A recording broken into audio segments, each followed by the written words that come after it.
see. Okay, we're back. Hey, Rob, what's going on? Hey, Nance, how we doing? We're doing well. We're here for our ROBcast number 2.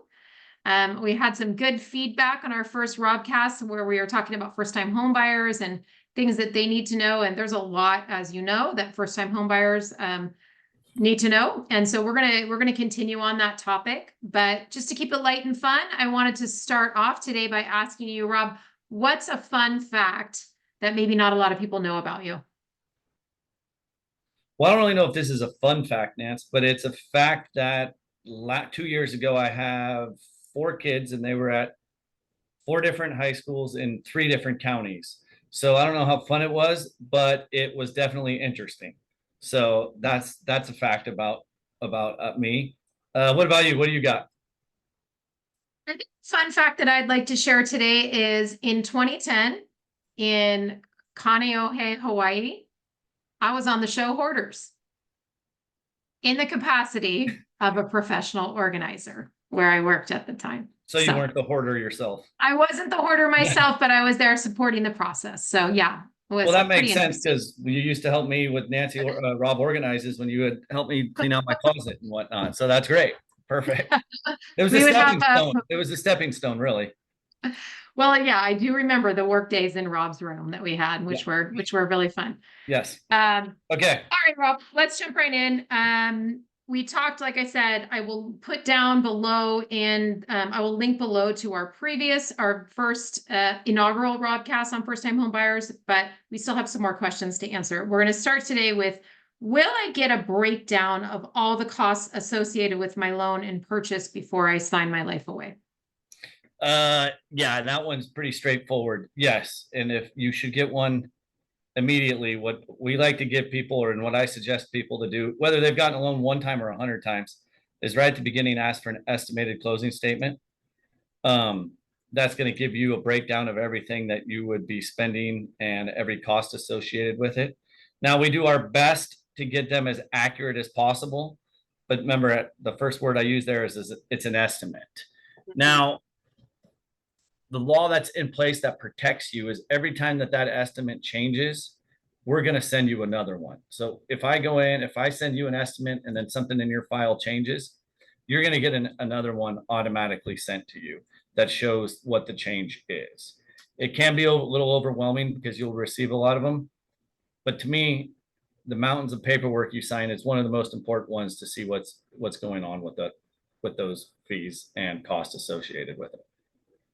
So would an example, I'm just trying to think of so people can understand, would an example of a change be, for example, I had an interest rate change and then my payment either went up or down because of it, or? Yep, interest rate change when that wouldn't change until it was locked. So if once your rate was locked, you would immediately get one that shows what day and time your rate was locked. Another change could be maybe I disclosed to you that the appraisal fee was X and the appraisal fee was not that much, or it was less. Or especially at the beginning, if you have somebody that you brought to us who's just shopping for a house, I don't know what how the breakdown of who's going to be paying for what in the title and escrow department. So I will give that buyer an estimate at the beginning, but maybe different counties have them a little bit different. So then once you go into contract, we immediately get those fees from the title company to send you another one. I would say you get an average between like 3 and 7 per transaction from us. Okay, great. So I will know. And I think one of the great things about the public sites like Zillow and Realtor.com, Redfin, you can actually go in as a buyer and you can put in some kind of rough numbers to get a sense of, if I know, let's say I'm getting an FHA loan, I'm putting 3.5% down.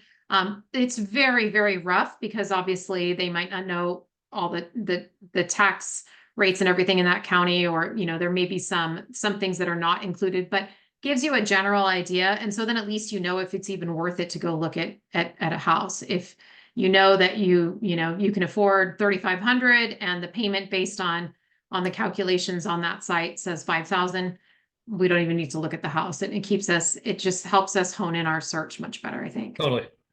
Yeah. Rob, what's a cosigner and why would I need one? Well, a cosigner, it basically is someone who's co-signing on the loan. There are a lot of different options for it. The main kind you have is what's called a non-occupant co-borrower. And there's a bunch of little different nuances with these, Nancy, but the main one is an example I would like to use is your kids have graduated from school. They're now working. They've got a little bit of money for a down payment, but let's say they're either light on credit or light on income, means they can't qualify by themselves. You will have a parent co-sign, sign on the loan the with their children.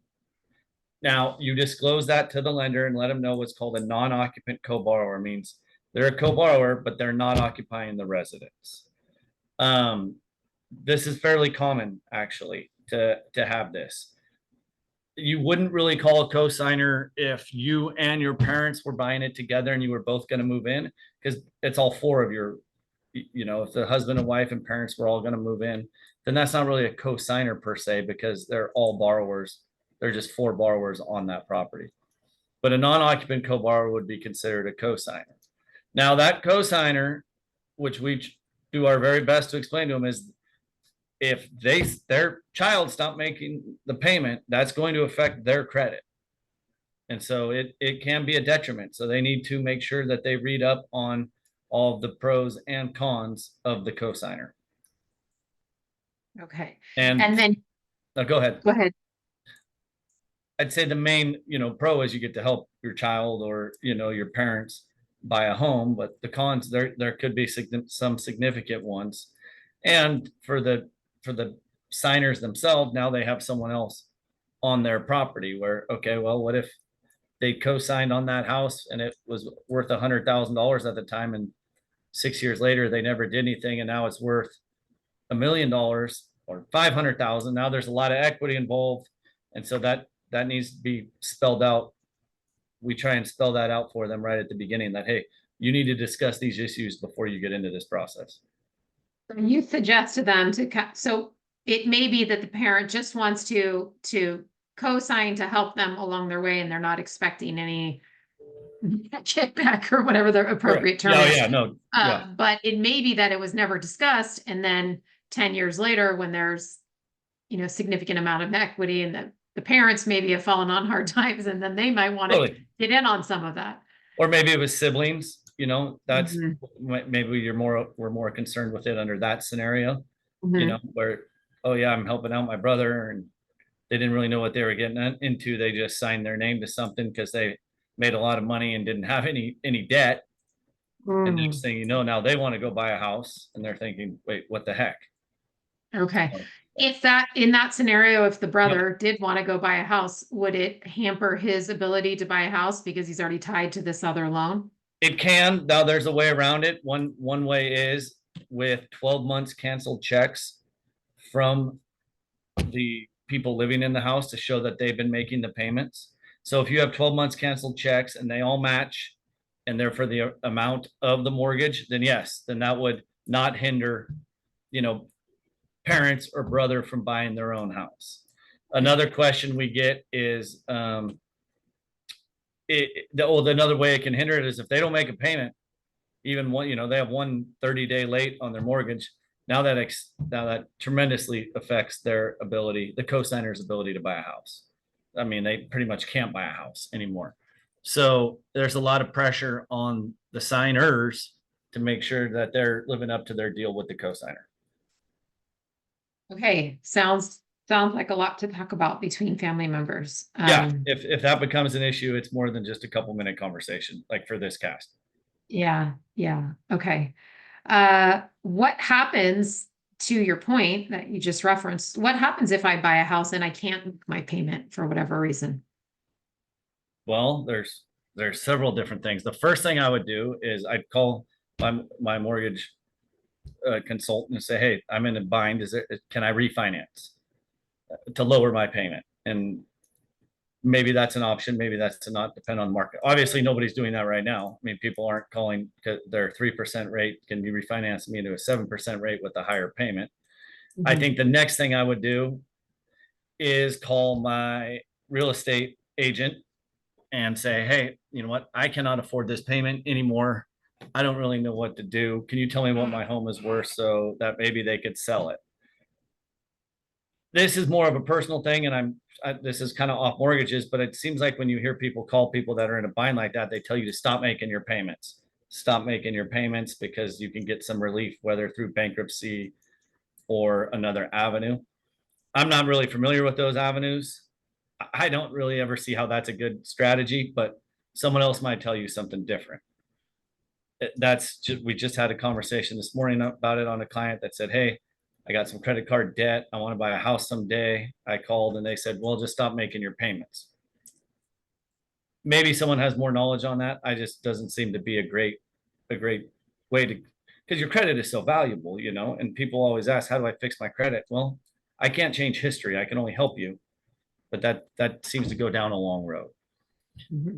If you don't have, so if you don't have equity in the property and you still can't make your payments, then I think you call a lawyer and see what they can kind of help come up with from there. Okay. And the lawyer would try to cut a deal with your loan processor or Your loan servicer. loan servicer. Your loan servicer. I would guess. I mean, that's a tricky question because I wouldn't want to put someone in, give them some advice of, hey, don't make your payment. And nor would I want to give them the advice, hey, make your payment, even though you can't afford to feed your children, Yeah, right. So that would kind of be they would kind of have to give them the best response with that. If you can't afford it and you can't make the payment, then you can't make the payment. But then the repercussions will be, you would start to go down that foreclosure process. And I think we'll talk about the foreclosure process at a different one. Hopefully no one on this call or watching this has ever got to get to that point. That happened, 10, 12 years ago. Hopefully we're done with that sort of stuff. Yeah. And one last thing, on a special circumstance, the lenders will work with you. If there was a serious illness in the family or a death of your spouse or whatnot, that's a completely situation. I would call your servicer right away and say, hey, this is what happened. I need some help to get back on my feet. Okay. Different situation. Okay, understood. And that's what happened en masse during COVID when they had the forbearance programs where people could sign up to kind of take a pause on making their payments. And then they re-upped on that once things settled down for them individually. And that had no effect on their credit score or anything like that. Not much. I would say that's a great point. I'd say the number one thing that those people did is they didn't just not make their payment. And what I mean by that is they didn't just throw their hands up and ignore the problem. They swallowed the frog. They went and called they went and called their servicer, called who they needed to and said, hey, I'm having trouble. This is what I need. Those people got help. The people who just stopped making their payments and ignored the nasty phone calls, they're the ones who got in trouble. Yeah, good point. Got it. What is an appraisal and what happens if my home does not appraise? Okay, an appraisal is a evaluation of your property. And from a lending standpoint, we as a lender require it. The lender wants to know what this home is worth that we're lending our $500,000 on. So we order it. Our buyer pays for that appraisal.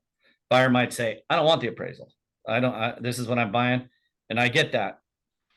But the lender, the gal who's lending $500,000 wants to make sure that home is worth it. Okay. So we order that appraisal. We do that through a third-party verification, means we have a system, I guess you would say, that we send out the property address. They find the appraiser. The appraiser contacts whoever they need to go out and see the property. We do not talk to the appraiser. We do not email the appraiser. We don't even have their contact information. We don't know who they are until we get the appraisal back. The reason of that is because if Jim Smith is my buddy and he's the appraiser and I call him up and say, hey, Jim, I need this one to come in I need you to ignore that there's no carpet in this bedroom. It's in a really crappy neighborhood. Just use the neighborhood 4 streets over. That's in a way better neighborhood. So we have zero influence on the appraisal. So that's So it's truly independent. true. It's a truly independent thing, Mhm. truly independent Okay. model. For the first time home buyer, Nance, most of those people are putting less money down, so they will require a full appraisal, which means the appraiser will go in, measure the house, take pictures of every bedroom, kitchen, bathroom, the lot line, do all that. If you have a buyer who is a little stronger, what I mean by stronger is there's more money, putting more money down, maybe putting 30, 20, 30, 40% down. They're buying a house in a subdivision that has had some turnover. So there's now some data in that marketplace where we will run it through our system and get an automated appraisal. And so it's cheaper and you don't have to have a full appraisal on the property. And that's is that what they call the desktop appraisal? That's one version of it. Yes. Mm-hmm. Yep. Okay. Okay. And then what happens if I'm buying a house for 500,000 and the house and I have my FHA loan and that's what I agreed to pay for it, but the house comes in and appraises at 475,000. Okay, great question. I think you have several options. Your first option is you can come up with the money for the difference.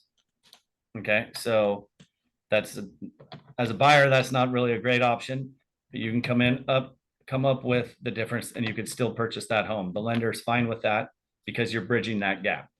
So I have to go find $25,000 somewhere. You got to go find $25,000. Okay. Okay. Your other option is you go to the seller.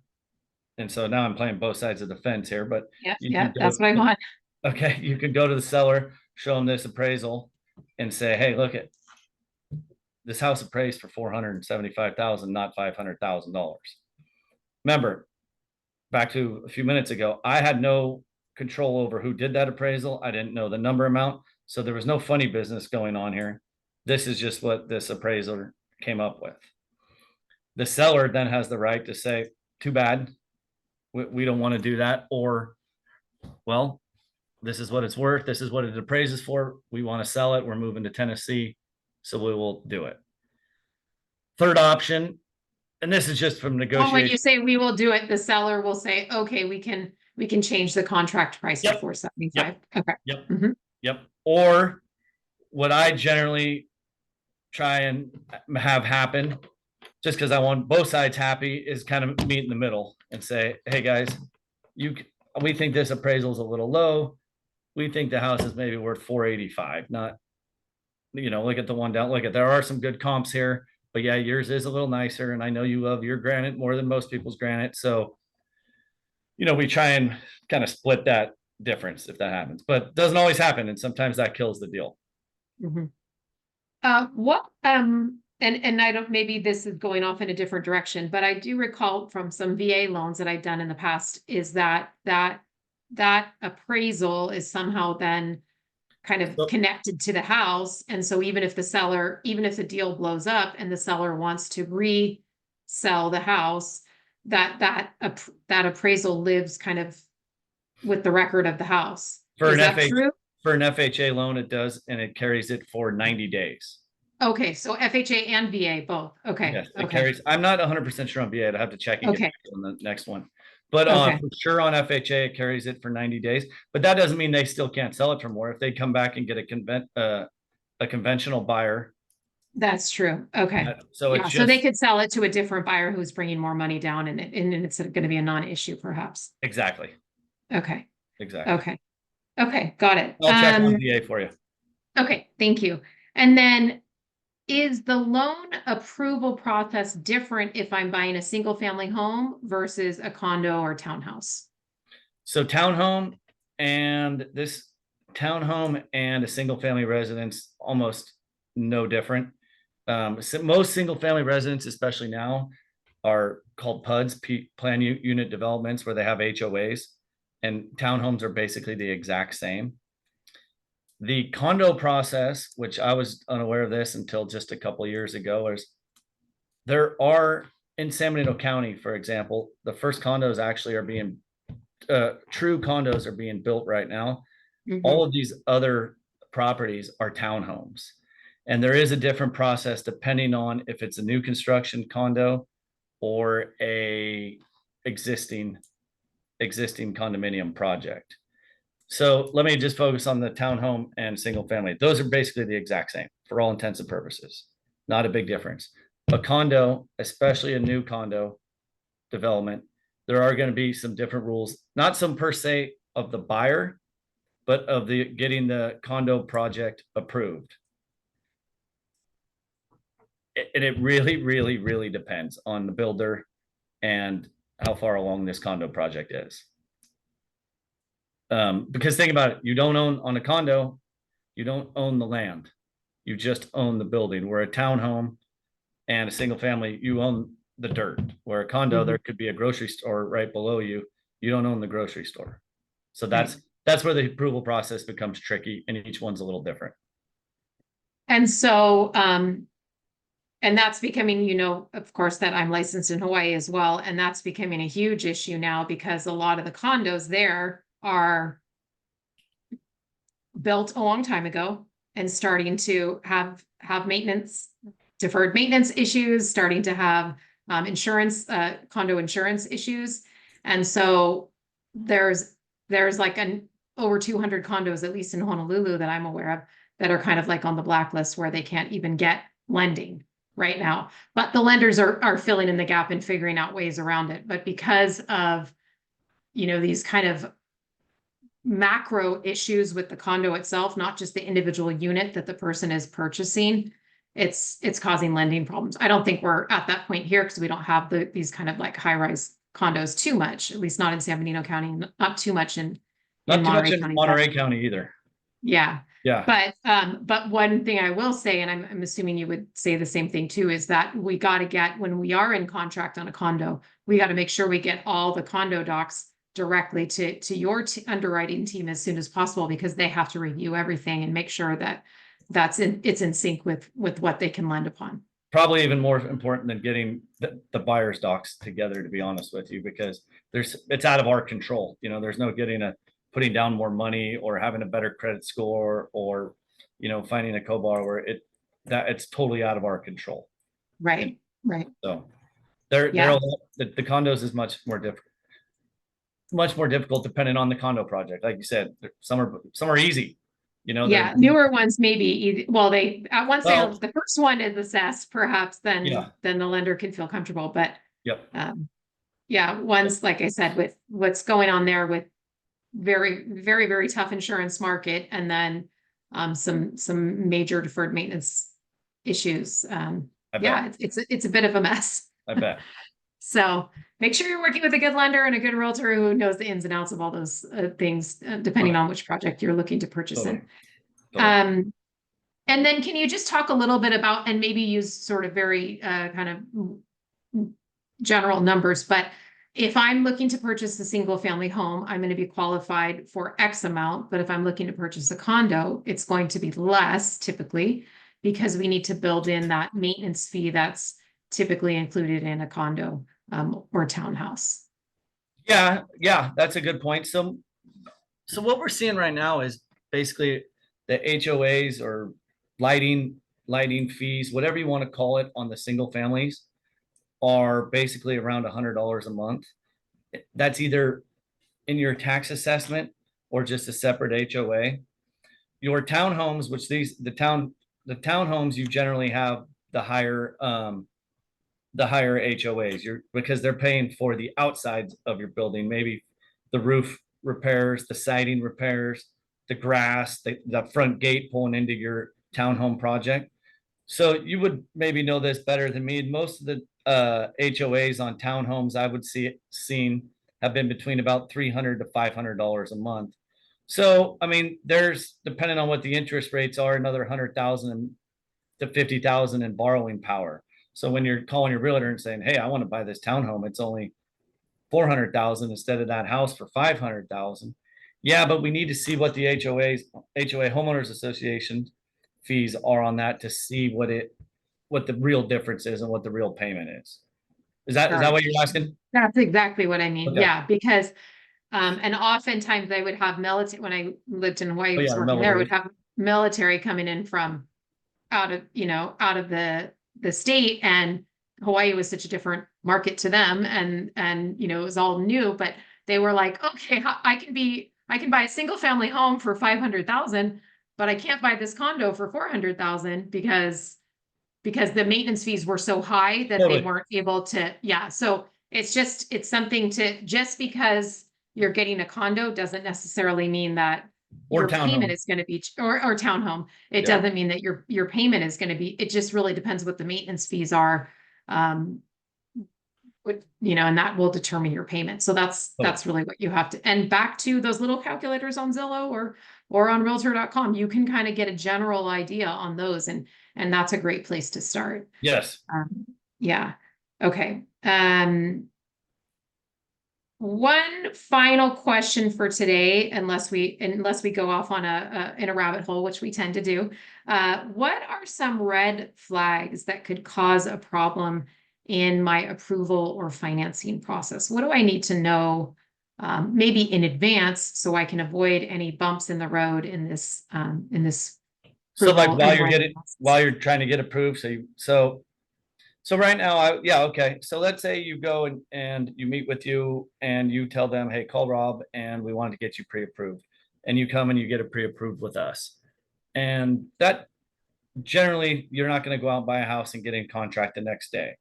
You went, got approved, you went and talked it over with your significant other or your parents or by your whatever you want the advisor to helping you figure it out. So there's kind of a long time frame between when you get pre-approved and when you go actually buy. So you keep on living life. So some things that you're going to want to be careful of is making really any big purchases, and what I mean by that is if you go out and buy a car and now I pre-approved you, but I didn't know you had a $900 car payment, that's going to be throw some wrenches into the situation. Or, you go and take out, you were, as the co-signer, took out some student debt, or mainly it's debt. Taking out more debt is our biggest issue during the pre-approval process or while you're in contract. Obviously, pay your bills on time as you keep going, because we've had a deal blew up 2 days ago where we were ready to close and they were late on their car payment and their score went below, and there's nothing we can do at this point. If it's it's a bummer. So we try and remind people, keep paying your payments. Keep paying your payments.